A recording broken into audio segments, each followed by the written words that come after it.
Hello, everyone. Welcome to our Beyond the Classroom Natural English. And well, my name is Mike Castillo, and I'm from El Salvador. And in this opportunity, I'm going to talk to you guys, all of you who have finished the Natural English program, and also all of you guys who have finished any particular course, but specifically to our users who finished. And well, tonight or this evening, well, depending where you are, I'm going to talk about different ideas that is going to help you to improve your English and also to keep it alive. Actually, tonight's topic is this one, keeping your English alive.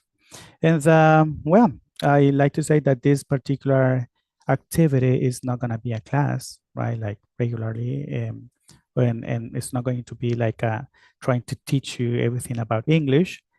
Rather than that, it's going to be like sharing different type of ideas in order for you to improve, your English, to make it better, and definitely to use it.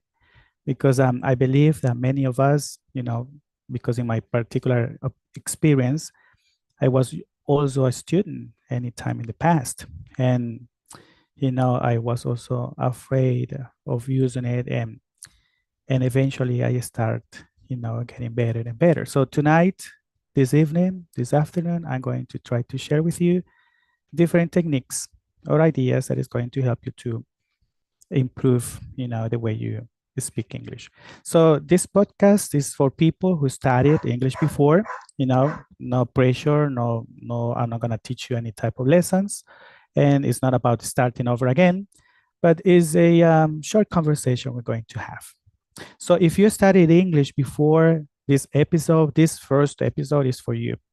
And remember, this is not about learning English again, it's basically to make it better and to use it, which is, I guess, my motto. Use it English in real situations. So, and it's about keeping English present in your life. So let's get started.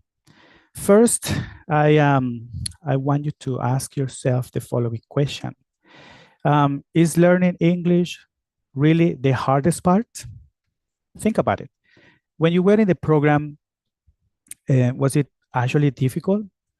And probably many people will say yes, because I didn't have time to study, or it was very difficult to understand some lessons.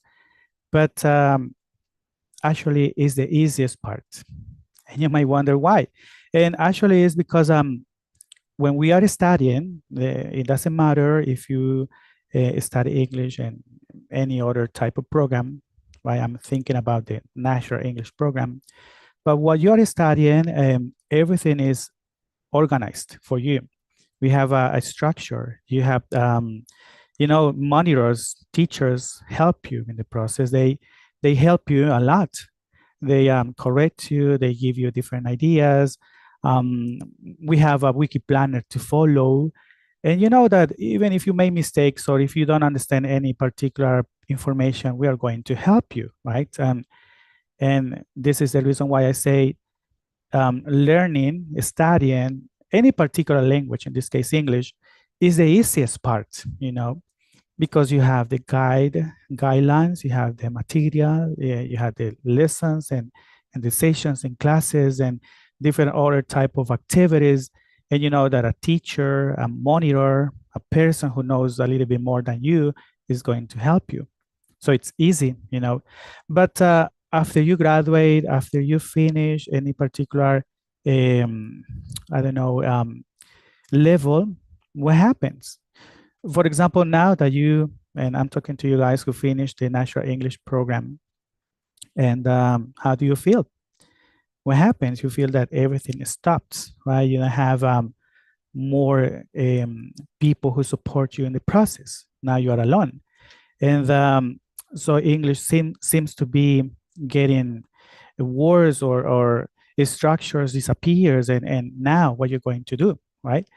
Then the challenge, the real challenge starts, after the classes end.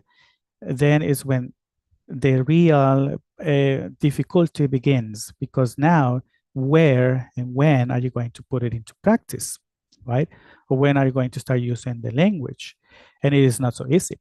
In my personal experience, I had that situation. I remember I finished all the classes, all the career, the how do you say, the English degree in university I finished, and then what happened? I stopped using it, for about 3 months or something like that, and then I started working as a teacher, in school, in a private school, and believe me, I felt my English was not it used to be before. I felt my pronunciation was not so good. I have forgotten many different type of structures, and it was only 3 months. So and then I said, well, it's because I in those 3 months I didn't use English at all, and that's a serious problem for many of us. So you know, most people is not that they lose English. Most people don't lose English. Is there. You learned it. But since we stopped using it, then we had that sensation that we forget everything we learned. So, and this is the actual topic, to keep our English alive. And so if you stop using it, then you might believe that you have forgotten everything you learned, but it's not that you forget. What disappears is confidence, and it's not that you forget vocabulary or that you forget structures or everything you learned, but the what happens is actually that we don't have the ability to create with the language, and then we had that particular sensation. So this is what usually happens to many people. We believe that our English is getting worse and worse, and we start forgetting everything. But as many other skills that we develop in life, learning a second language is going to always be with you. You learn a word, you learn structures, you learned everything related to English. But remember, if you stop using it, then you're going to feel as if it is getting worse and worse. And this is something that usually happens to many people. And I would say that in many languages. If you study, for example, Japanese, Swahili, Greek, Portuguese, or whatever language, and if you stop using it, then you might forget it. And even native speakers might have this sensation. I have a classmate long ago in university as well. Who is from Japan, and he lived here in El Salvador for many years. And then eventually he said, you know what, Mike, I think my Japanese is not getting better anymore. It's in fact, when I talk to people from Japan, my relatives, my mom, she says that I'm not speaking Japanese. And it is because, while he was living here in El Salvador, he used Spanish all the time and English, and he barely spoke Japanese. And it's his native language. So imagine someone who is a native speaker might be in danger or of forgetting his own language or her own language. Imagine us, which language is not ours, so we are in danger to get worse. So I have some ideas that usually happens to us that make us feel as if our English is not getting better. And first, we stop using it because we are afraid of making mistakes. I'm not sure if it happens to you. It happened to me. I believe that it happens to most people, that we are afraid of making mistakes. And in my particular opinion, and I'm not sure if I had read this somewhere, but in my particular opinion, we had to have the chance of making mistakes. I mean, you had to give yourself that particular chance, that opportunity of making mistakes. Because if you do not make mistakes, how come or how can you expect of knowing if you were mistaken? You had to make mistakes in order to know that you were mistaken. Maybe you don't know exactly how to pronounce a word, or you don't know exactly how to express a particular idea, and you are trying to communicate your ideas to someone. You made a mistake, but that person is going to help you, to correct you. And this is how we learned. And in life, we had to make mistakes. There is always a first time for everything. And you probably going to make some mistakes, and eventually you correct yourself. But you had, as I said before, you had to allow yourself to make mistakes. Also, there is another common mistake and I include myself as a student, that we make, and is that we are expecting to feel ready. Many people are studying English for many years. I have met lots of students from many different countries, and they usually say, you know, teacher, I have been studying English for almost 3 years, 4 years. And the problem is that they are expecting to feel ready. And it's not until you have a particular opportunity to talk to someone in English and use it in a real situation when you realize that you were always ready. So if you are expecting to feel ready, that is not, it's not gonna happen. It's like parenting. I'm not sure, guys, if you are now a father or mother. I don't have children yet, and I know even if I read books and even if someone comes and tell me his or her experience,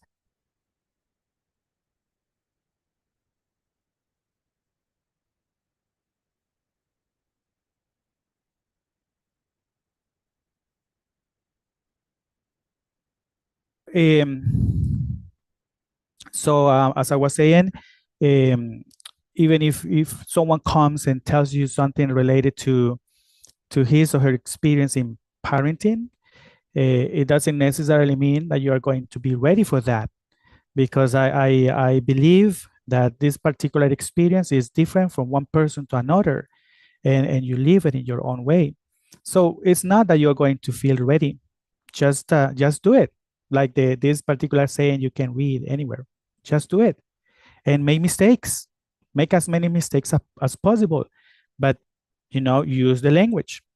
And this is the most common. This is a mistake that many of us make, and I include myself because this is something that I used to feel and make as well, and is to compare myself to fluent speakers. And I used to do this, comparing myself to fluent speakers, to native speakers. And then if you do that, you will notice that there is always someone who speaks better than you, that pronounces better, or who knows more than you. And this is something that is always going to happen, you know. And then I have listened to many people in many different, from different countries, and I listen to them, and I, as a teacher, this is a very bad habit. I listen to them and I notice the mistakes. And yet these people, speak freely. And maybe it's because they are not comparing to others, because at the end, we have our own accent, we have our way of speaking. And this is something that it's really curious, because in many different languages, in many different countries, people will speak very differently. And that doesn't necessarily mean that they are speaking bad or wrong, or that they are making mistakes. So if you start comparing to native speakers, then you will never speak the same way. You can kind of imitate the way they pronounce, the way they speak, the way they use the language. You can compare to them, but still you're not going to sound exactly the same. For example, I cannot speak like Texan or like British, to have that British accent, despite the fact that I used some type of material in British and I understand the accent. I'm not going to speak the same way. I can kind of imitate it. It's not perfect, but I won't do it because it's not my accent. So the same is going to happen to you and to everyone.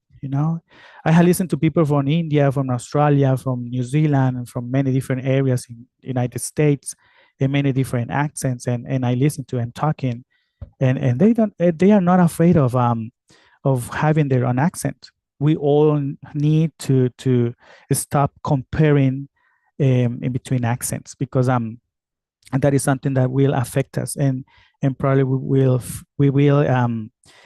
feel afraid of making mistakes, or not, when people do not understand you. And another thing that usually happens is that we do not use the language in real situations. And I understand, and this is something that many people had shared with me, is that, and this is probably excuse. They say, it's because teacher, you know what? I don't have anyone to practice with, and no one in my family or friends speak English, so I don't have anyone to practice with. But at the end, you can use the language in many different situations. And this is probably not so good, but I used to talk to my friends in English. Once I finished my studies, I used to talk to them in English. I knew that they wouldn't understand at all, but I used to talk to them in English, and they got really mad at me. They say, "What are you speaking to me in English? I don't understand at all." But I did it because I wanted to keep my English, alive. I tried to use it all the time. A simple question you can ask to someone like, "Hey, how do you feel today?" Or "What are you going to do this coming weekend?" But do it. And in this way, you are actually thinking and using the language in many different situations, right? And another thing that you can do is to talk to yourself. But I'm going to get to that point later, all right? And so I have some ideas that can help you, and to identify if you have one of these, how do you say, well, I don't want to call it a problem, but maybe this kind of situations that we encounter now that we finish studying this language. And is that, and I'm not sure if it happens to you, but some people usually say is what, I understand everything. I understand when someone is speaking. I understand anything that I read, but I cannot speak. And this is a very common situation, that you understand the whole thing, you understand every single material, but you just cannot speak. And we had to face that. We had to actually use the language, and try to use it all the time. Talk to your friends, talk to your relatives, and use the language every day. That is going to give you that opportunity to be in contact with the language. And another thing that happens is that confidence disappears. I mean, what I'm telling you is that if you finish studying a particular language, in this case English, you finish the National English Program, then you stop using it. But the first thing that disappear is confidence. You feel afraid of speaking to someone. But believe me, everything you learn in terms of vocabulary, structure, grammar, pronunciation, that will remain with you. You will never forget it. But if you do not trust in yourself, you will never be able to use the language as well as you are expecting. And that, well, I have some ideas now in order for you to learn, how to use the language. And I hope it works for you. Then what does keeping something alive means? And for sure, I know you know, but if in case you don't know, to keep something alive is that you're always going to use it. For example, you can keep a habit alive by practicing. For example, I don't know, if you play the guitar or the flute or any musical instrument, and you can keep it, alive by practicing. Or if you practice any type of sports, or if you have any type of skills, like maybe cooking or singing or dancing, you keep it alive by practicing. And you can also keep alive your relationships, right? You keep your relationships alive by staying in touch. And nowadays it's easy because we have lots of resources. We have this type of technology. You can have a real-time conversation with someone using any type of how do you say, applications, right? And so you can keep your relationship alive with a friend that moves to another country, or with a relative, or with someone you love, that it's working in another country, and you can keep that relationship alive. And well, English, in this particular case, you can keep English alive by using it. Use the language. And here you have to use you have to tell yourself that you are not practicing the language anymore, but you are using it. Use it in every single situation. You have to create the environment, your own environment, and you have to shift it in English. And every single thing you do it in English.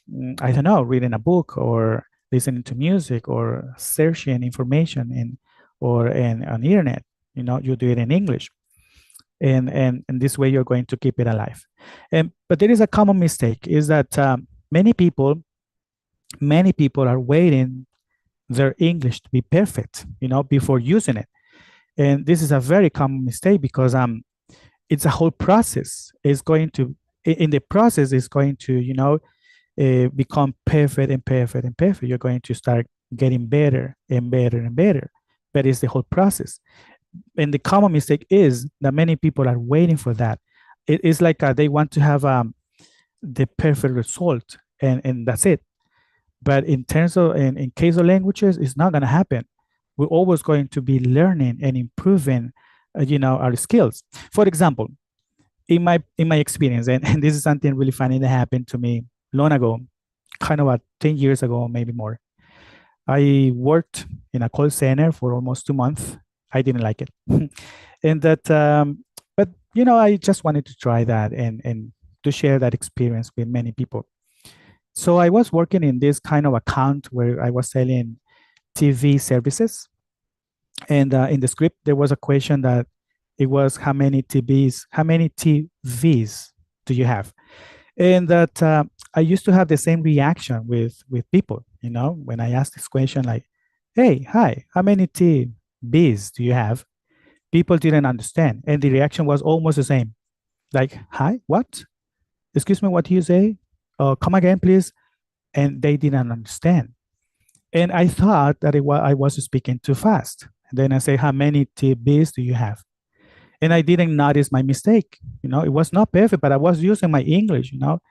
And then I realized that people didn't understand me because I was pronouncing TB with B as in book, B, TBs. And then I learned that the meaning is tuberculosis. So the question was like, how many tuberculosis do you have? And that was I didn't not notice that mistake. And then I had this coworker, Nelson. I will never forget him because he was very kind to me. And he said, "Hey, you know what, Mike? It's because the problem is that you are not pronouncing the V correctly. You are saying B as in book, and you have to say V as in vet, as in very well. V." And I said, and I knew that. I knew that because I studied, pronunciation, phonology, and all those kind of things. But I didn't realize that I was making a mistake. Then, thanks to that particular experience, I learned to pronounce V. So my question was, how many TVs do you have? And people actually understood. Yes, I had two TVs. I had one, and I was really happy. But the thing is that I was using the language in a real situation. It was not perfect, but in the process, you're going to start getting better and better and better. You're going to increase your vocabulary. You're going to increase your experience in the language. And even if you have finished the Natural English program, you can continue learning more. And this is a commercial. We have a new level for people who have finished the program. We have a new level that can help you to improve it, right? To make your English perfect. You can ask for that particular level in your countries. And then, so there are some ideas I want to share with you. First, use English as much as you can to make it better and better and better, and small actions count. For example, if you're looking for, I don't know, you are looking for information about something that you're going to buy, you come to any application, look for information, but look for that information in English. I'm not sure, you're going to buy a new cell phone and you want to know the specifications. Don't look for that information in Spanish or in your own language. Look for that language. Look for that information in the language you want to improve. In this case, English, right? And you look for that information. You read about that, and then you know that you're going to start understanding more and more and more. Everything that you do in life, do it in English. You go to the supermarket, right? And you don't need to go to the United States in order to learn more. You go to the supermarket anywhere you are. You can be in Bolivia, Panama, Colombia, Peru, Mexico, El Salvador, Guatemala, any country. You go to the supermarket and you go thinking in those products in English. And you say, you talk to yourself and you say, you know what, I need some milk. And I guess I will buy some poultry and probably I'm going to look for some other juice or yeah, I don't know, whatever thing you're looking for. But think in English, use it. And in this way, you're going to keep it alive. Then English doesn't need to be perfect and you don't need to be or to feel pressure about it. English is not about feeling pressure. I mean, you finished already and you're using the language. You are not trying to convince people that you are really good at English. What you are doing is that you want your English to become better and better and better. And so as I said before, it's not about perfection and you don't need to be under any type of pressure. What English needs is presence. Use it. For example, if you have a book in your hands, you don't think about this as libro. You think about this as book pages, and and then you start connecting with your environment in English. So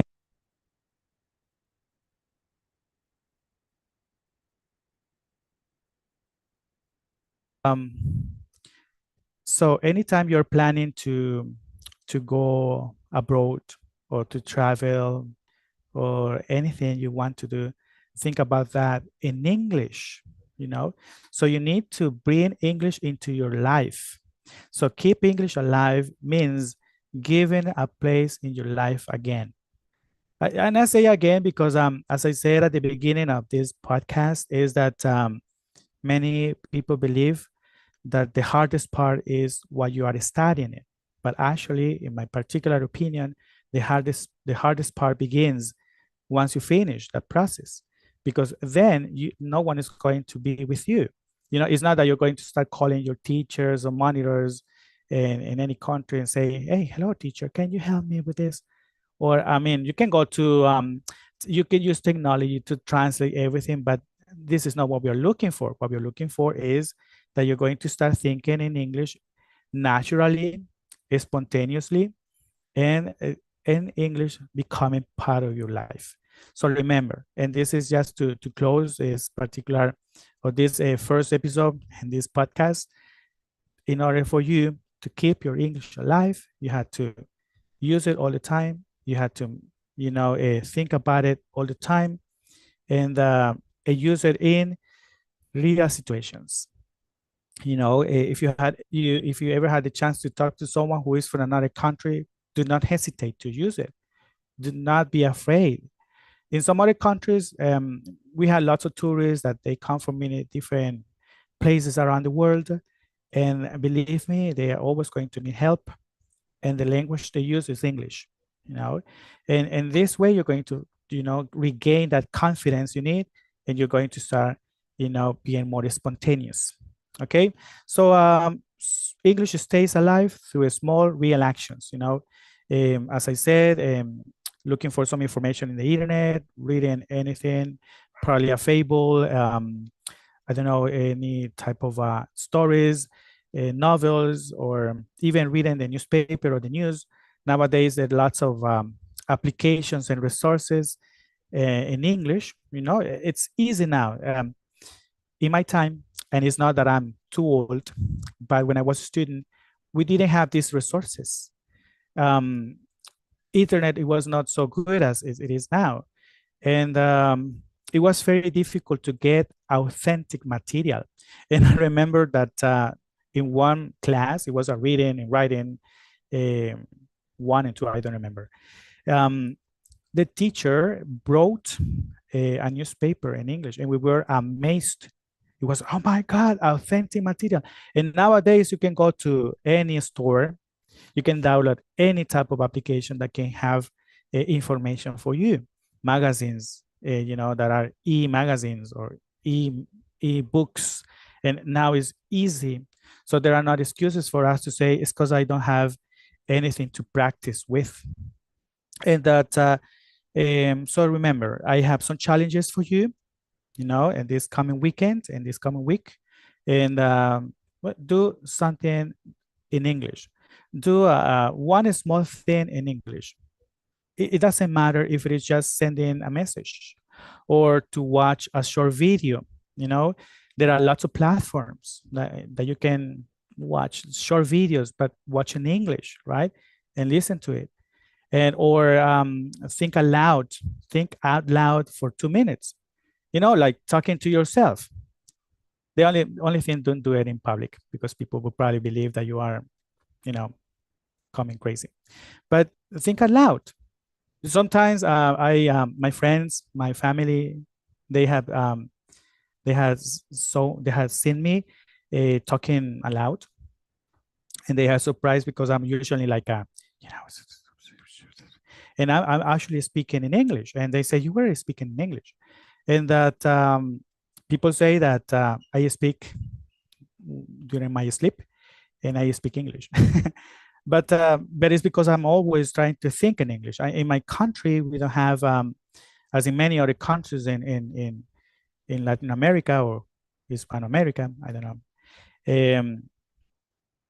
Not too many people actually speak English. But you know what's something that is really funny is that there are a lot of people studying.